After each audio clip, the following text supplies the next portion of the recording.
This video is brought to you by Prompt Valley Air Conditioning and Heating, 775-727-7488.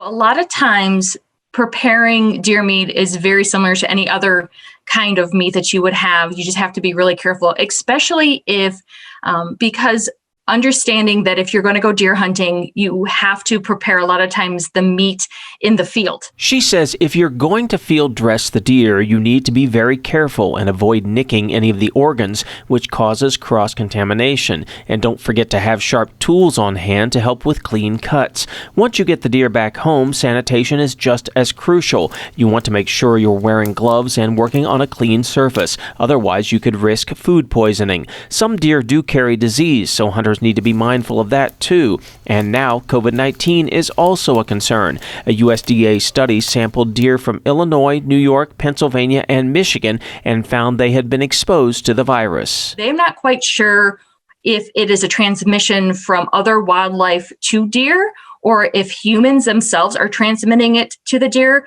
The good news is that the deer cannot transmit if it's contaminated, if it has that infection, it's not going to be able to be transferred over to humans. Czerwony says if you've never had deer meat before, it's worth trying. It's high in protein and low in fat and can be cooked in a number of ways. You can make venison burgers, steaks, or add it to a stew or chili.